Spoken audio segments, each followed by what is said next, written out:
Alrighty, good morning, everybody. Happy Tuesday. Welcome back. This morning, we're going to be talking about the expired script going right into the pre-qualifying listing script. Kong and my uncle are going to be our actors for today, our stars, and we just wanted to go over this because this definitely helps you work more efficiently and smarter, not harder. Obviously, by asking the right questions, you can weed through some of the people who aren't serious and save yourselves a lot of time. And also, we wanted to go over this because we'll put a little plug in here for the Dial for Dollars night tonight. We're doing it from 5 to 6, both here at our office and down in Chambersburg as well. Hopefully everybody can get involved and participate in that and make some contacts and hopefully, get some contracts as a result. So I'm going to turn it over here to my uncle and we'll get started with going over these scripts. Okay, Kong, we're going to do, I guess, an expired script and then a prequal. Okay. Okay. All right. So ring. Hello. Hello, is this Kong? Yes. Hi, Kong. It's Tim Costello with Remax. Okay. Yeah, hi. I'm sure you figured out by now that your home came up on our computer this morning as an expired listing. And I was calling to see when you plan on interviewing the right agent for the job of selling your home. Well, actually, Tim, I'm in the middle of setting up appointments right now, and I have 3 agents coming in the next 2 days. Okay, perfect. So you're already in that process of interviewing agents. Great.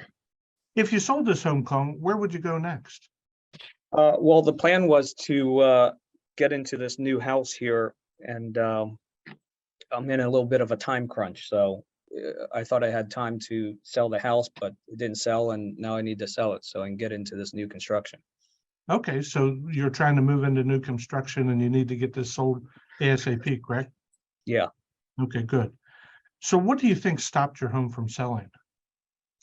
I don't know. I thought we priced it right, and thought we would get it sold in this market. So you're really not sure what stopped it? Let me ask No. you a question, Kong. How did you happen to pick the last agent you listed with? Well, that was my agent that sold the house to me 7 Okay. years ago. So he did a good job selling it to you, just wasn't able to get the job done to get it sold so you can get on to this new construction. Sure. Right. So what did that agent do that you liked best? Well, we started off pretty good. I mean, we had a lot of showings, open houses. We had a professional photographer in here, and I thought we were going to get multiple offers, but just never came in. Okay, so you had a lot of showings in the beginning. You had professional photos done, you said? Yeah. But just didn't get any offers. None. Ouch. What do you think they should have done? We'll just sell the house. Just get it sold so you can be on to the new construction bill. Yeah. Right? Okay, good. So what will you expect from the next agent you choose, Colin? To sell the house. Just to get it sold, right? Yeah. And you had mentioned that you were going to interview a few people, but you haven't chosen anybody yet at this point, right? Right. Kong, I'd like to apply for the job of selling your home.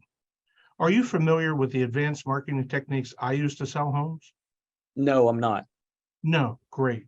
So what would be the best time for me to show you? How about, since you already have a couple appointments set up, how about Wednesday at 10 a.m.? I don't know, Tim. I got 3 guys and gals coming out here, so I'm not sure if I need 4 people. Right. And when are they coming again? In the next 2 days. In the next 2 days. Well, let me ask you this, Kong, since you haven't picked anybody yet, and I'm with Remax and one of the top agents, what does your schedule look like this afternoon? Well, other than a few meetings here, I should be freed up here shortly. Okay, good. So maybe like 2 o'clock, I could stop by for maybe 10, 15 minutes and show you what I do to get homes sold and what our company does? I guess you can come over and take a look. Okay, perfect. I'll see you today at 2 o'clock. Okay. All right. So at this point in time, this was a little bit different than where I wanted to go with it, but that's okay.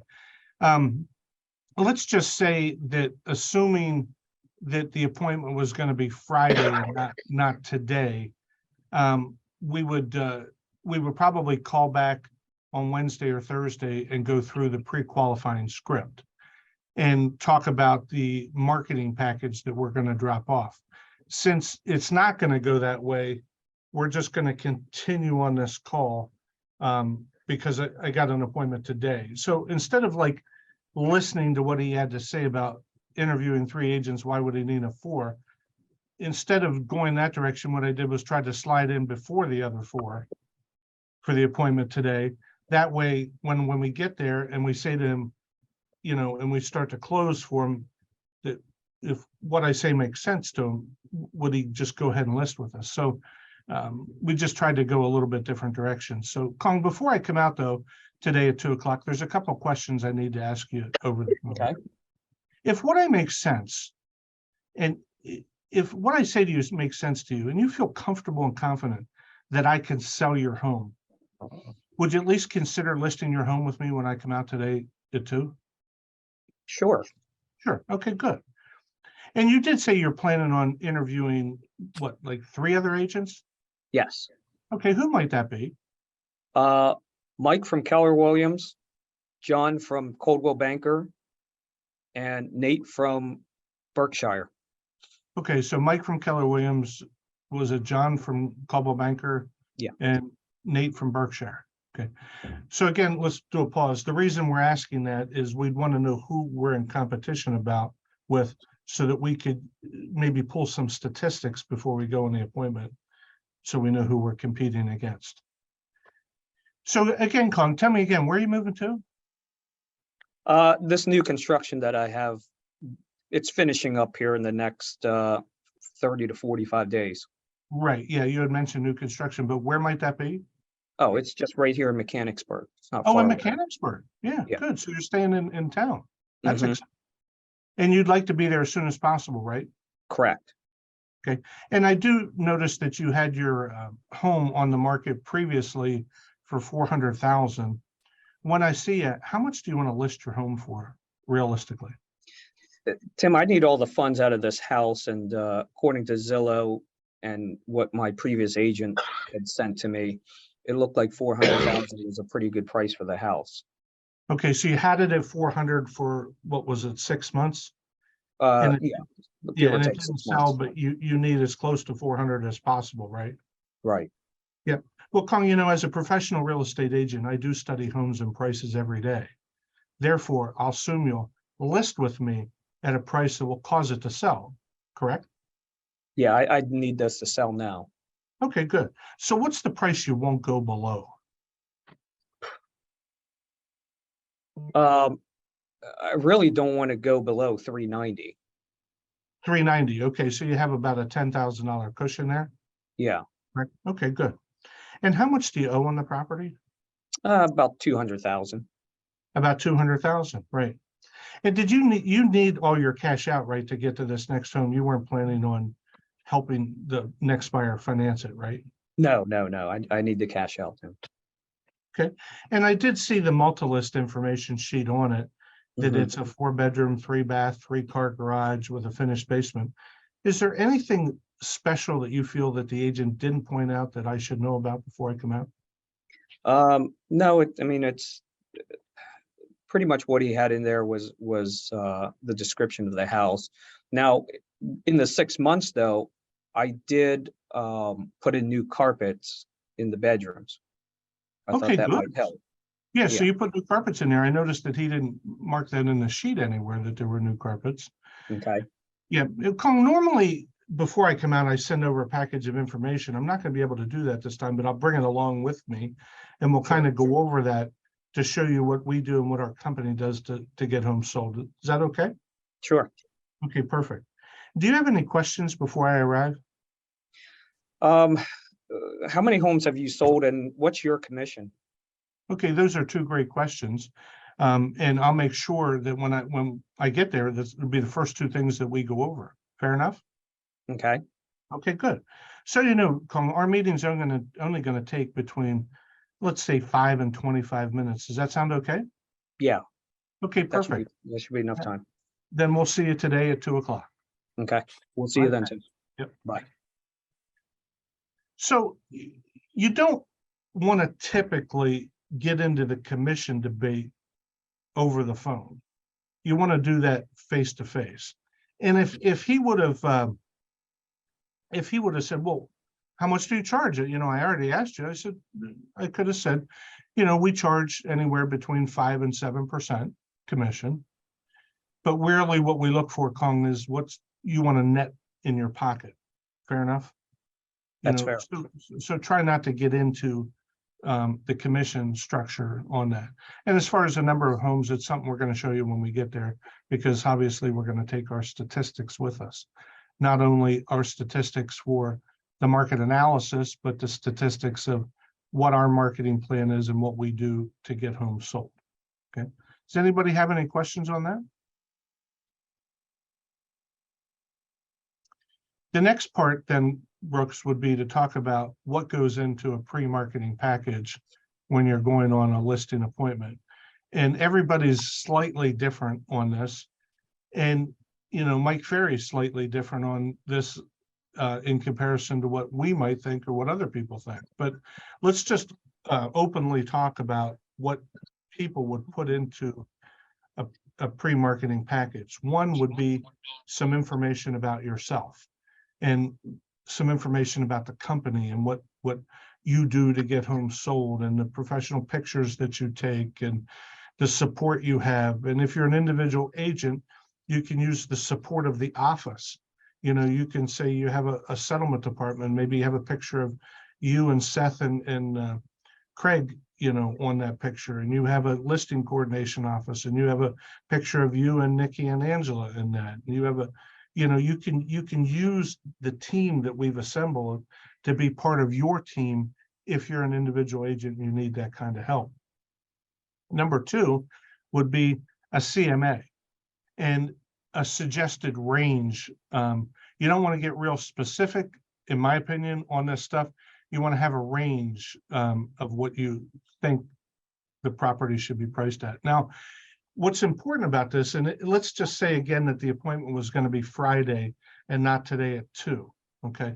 And let's say that he was adamant at 490 or 400 to list it for, but he wouldn't go below the 390. Well, let's say that we found out that the real number on that property is 360, okay? And we're pretty far off. If you gave him the statistical information that shows him that this property is worth 360, and he has that in his possession for several days before the appointment, it's a cooling off period that he has before you show up, that he might get himself to a point to realize that maybe his property isn't worth 400 or 390, and that's why it didn't sell in the market that we're at. And in order to get it sold, it needs to be at 360.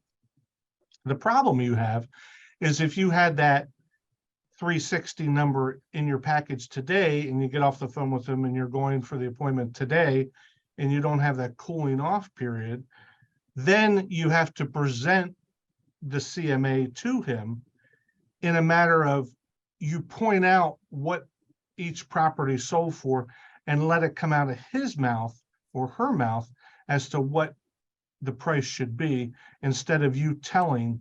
You're asking a question and letting them tell you based on the statistics. So you literally are pointing, okay, this property is very similar to yours. It's literally in the same neighborhood. It's the same square footage.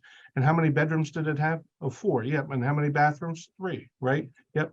And how many car garage did it have, Mr. Seller? Oh, it had a 3. And you see here that it sold for $365,000. Based on this information, what do you think your home should sell for? And let it come out of his mouth.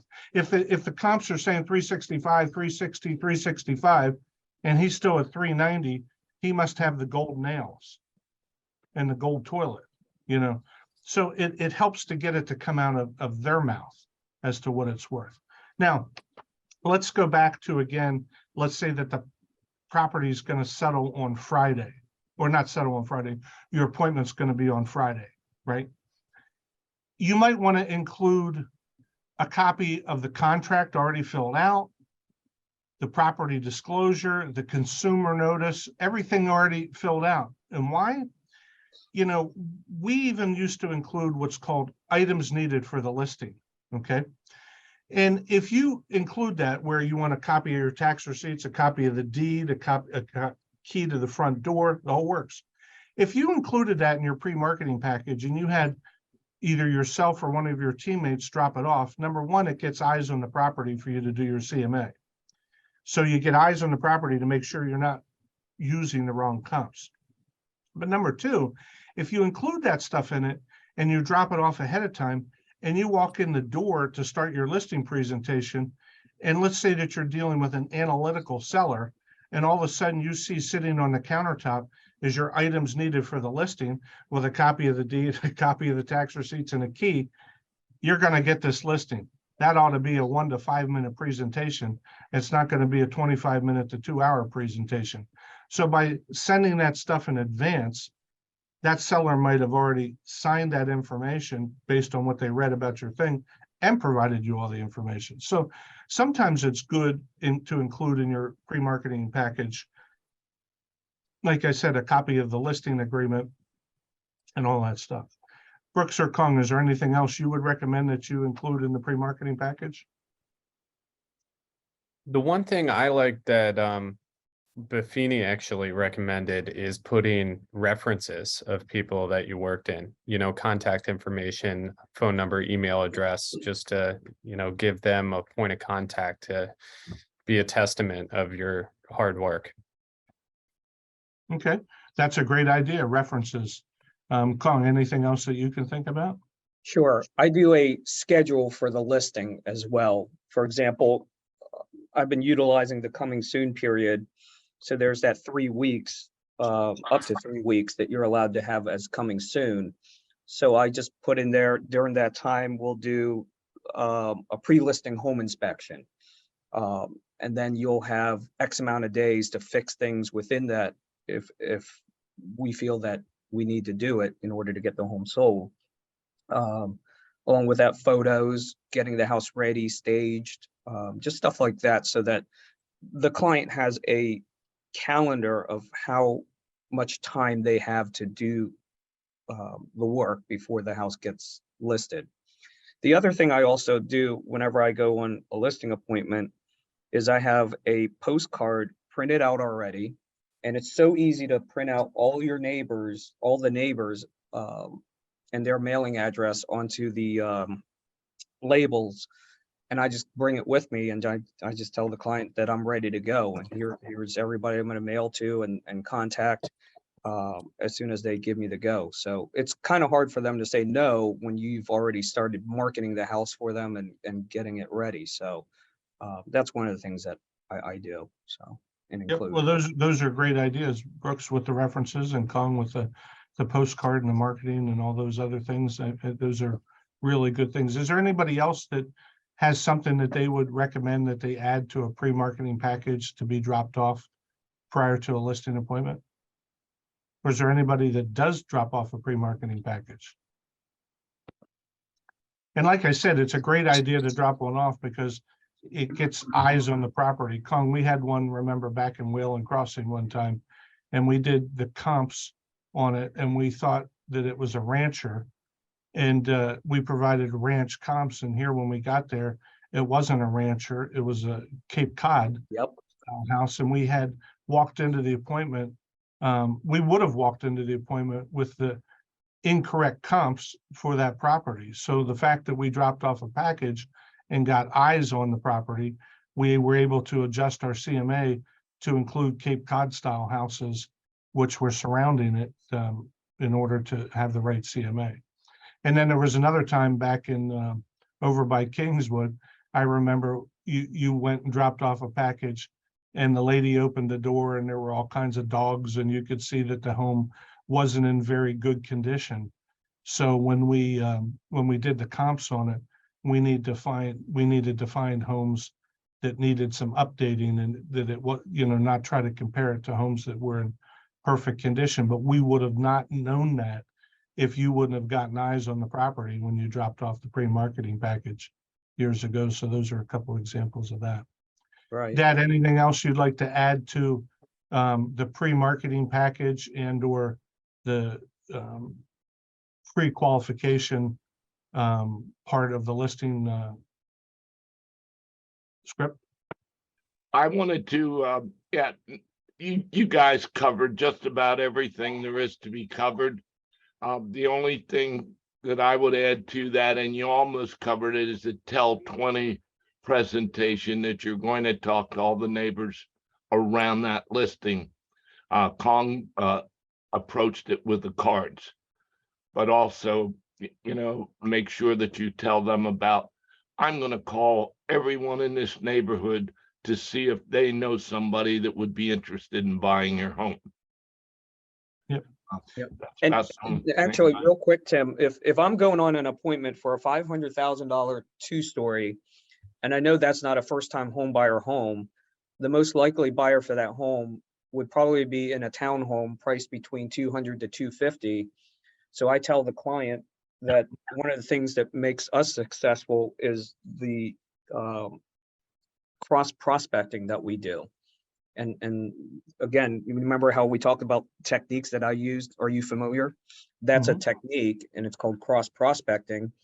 You can go there and with Bright, look up all the developments in Hampton Township that are, let's say, 200 to 300, bring the labels there and just tell the client that here are the potential buyers in your area, and I'm ready to mail it to them. Because some people don't want you to mail stuff to their neighbors. They don't want nosy neighbors in their house. What they do want is real potential buyers. And a real potential buyer is probably somebody in that lower price range right now. And your goal is to get them to come look at this house and then also get their listing. Okay, good.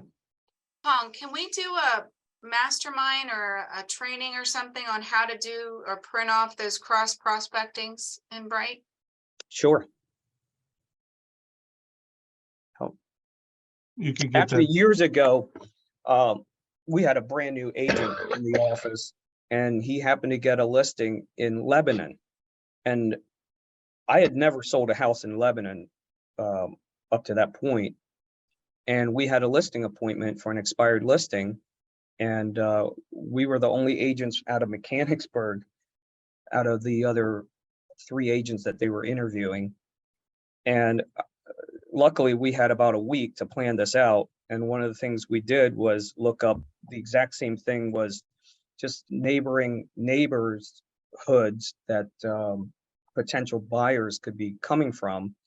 And when we got there, they never once questioned us if we knew the area or not, because we had all these neighborhoods and we're naming them. And it just made it look like we were prepared and knew what we were talking about. And they said this was the most different listing appointment out of the other 2, and they gave it to us. Yep, good. Good. Preparedness. Yep. You know, when you're going on these appointments, and let's just say that, for instance, we go back to the items. If you walk in the door and all that stuff's laying on the table and there's a key there and everything's signed, you're in and out of there. You don't need to pull all your tools out of your your toolbox. But the more tools you have in the toolbox that you can have, in your briefcase or your folder, the better, so that in the event you need to pull them out on the appointment to get the listing to show that you're more prepared than the other agents, the better. So, it's great to have all this information, because you might need it on this appointment. And then again, you might not, if all the stuff is there and signed. So it's just being prepared. It's a different approach to not winging it on a listing appointment. It's being prepared, being the professional when you're on this appointment. And it's not so much of a canned presentation. It's just a series of questions and conversations you're going to have with the people. So anybody else have anything that they would suggest for a pre-marketing package, to go into a pre-marketing package that to be delivered prior to your listing appointment? No. Okay, Hey, Tim. Can I chime in? Yes, sir. So, I haven't been on a listing appointment myself in many, many years. However, and I know that you mentioned about including the agent's statistics, but, a lot of the homeowners, I think, would like uh, a resume, or even to know how long the agent has been in business. Okay. And that's something that's great information to have a resume. In our marketing package, we kind of have a resume that talks about our team and how long we've been in the business and that kind of thing. So between the resume, like Seth brought up, the references that Brooks brought up, the CMA and forms that I brought up, and the information that Kong brought up to put in there is of the Tell 20 and the postcard and those kind of things. Those are all great things. Thank you, Seth, to put in the pre-marketing package. Does anybody else have anything they would recommend that would go in a pre-marketing package? Maybe it would be something to do with your community involvement or a charity that you support. I know on my father's resume, he had that on his sheet as far as the clubs that he was involved with. And there were many times that made a difference. What's the club you belong to? Not the Zembo, but the Was it the YMCA? there was one time it was the YMCA, but the other time it was what's the Masonic? club? Yes, a Mason. Amazing, yes.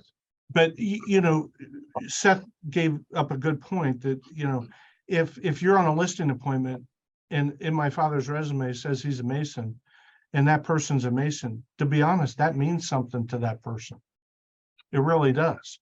And when my dad was a member and on the board of the YMCA years ago, somebody that was involved in the YMCA for a lot of years, that means something to them. So I think what Seth brought up as far as in your resume, those are great ideas because you're putting community involvement activities and charities that you're involved in. And I think that makes a huge difference. There's people, in our office that are involved in different boards, community boards and that kind of stuff. I know Morgan Tressler's heavily involved in that kind of stuff. And I just think that's a great idea. So besides those things, anybody else have anything they would recommend to put in there? Only thing I would add is just keep in mind your pre-marketing packet is an extension of who you are. It's your brand.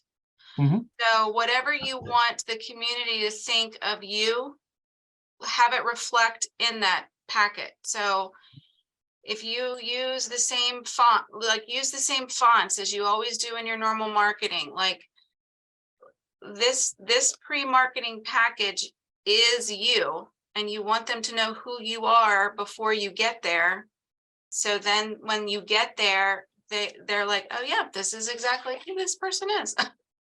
Yep. So and make sure it looks like you, right? Yep, that's exactly right. And I'm not kidding about that. There's a lot of people that will use a 20-year-old photo and then they show up and they want to know who's this person that's knocking at my door. So Yes, no, I think it's very important. And I was going to say something else about the pre-marketing package and the brand. But that's really good advice. Thank you, Stacy. Yep. Carrie, you said you had something? Yes, Stacy brought up about making it look like you. And I think that it's very important if we're taking a package out there that it look very professional. Not just something that's thrown together if you're going to deliver a package. I mean, I come across a lot of agents in my listing presentations that they will have packages. I mean, I don't know where they get these things printed, but, and I'm sure Stacy and the rest of you have run into this as well. I mean, they're professional. There's something that somebody's doing for them. So I think if we could somehow as an organization figure out how to do that, and if we're going to do this, all go together so that we can get a deal to do something. I mean, in fact, I have something here that this was at one of the listings that I actually showed. And this was from a local agent here. It was a property, I don't know if you can see it or not, but I mean, that is really, I mean, it's hard cardstock, it's glossy. It has the agent's information on the back of it and about the house. This is something that they take to a listing appointment to show. So I'm not quite sure who prints these or how they get these turned around so quickly. So that's something that I've had on my list to figure out. So Kara, Caldwell Banker prints those off for them. It's part of their concierge. They pay like $215 a month and they get like so many marketing pieces as part of that $215 a month. Okay. It's called their listing concierge. Okay, if we could find something like this, because I'm seeing this kind of thing that's actually being put up in local businesses. So they're utilizing it, you know, these agents, and it's very professional. I mean, I like it. Like I said, I got this from an appointment that I went to. So it's, if we could figure that out. Yep, good. Yeah, those type of materials we've used in the past like that, with printouts of listings like that, brochures. In the last 24 months, nobody needed to use them because we put a Right. property in the market and within 24 hours, we had 10 offers. So, but you're absolutely right. It's coming back that we're going to need to pull more tools out of the toolkit in order to have those type of things. So is there anybody else? Those are some great ideas. Brooks, I don't have anything else. Yeah, just one last call for Dial for Dollars tonight, 5 to 6 here at the office in Mechanicsburg and also down in Chambersburg. Hopefully we can get a good turnout for that. And please, if you are planning on attending, please RSVP to Aaron. We are providing pizzas. Well, Guild Mortgage is with Guy Fry is providing pizzas. So we need a head count. Additionally, next week, we got a pretty cool topic. We've got 401k presentation from Mid-Penn. Erin, is she on here? Do you want to add a little bit to that? Welcome to Yes, the I don't call, have- Aaron. Oh, thanks, Tim. Hey, when's the last time you had your professional photo updated? That's why I hand out those business cards with no photo. Oh, okay, I was just curious. But so yeah, so a girl with Mid-Penn, I don't have any flyers or anything yet. She's looking for something that maybe we could share with you, but they have a 401k solo plan, and it's geared around people that are, you know, real estate agents that don't have like a plan set up. So I don't know a whole lot about it, but that's what she's gonna tell us on Tuesday. And then I just want to remind everybody that we have the awards and appreciation luncheon next Friday. I do need head counts for that, as well as the Dial for Dollars. So if you have not responded to me for either, please let me know today. And I think that's it. All right, sounds good. Thank you, everybody, for your participation and letting us know your ideas of things to go in the pre-marketing package.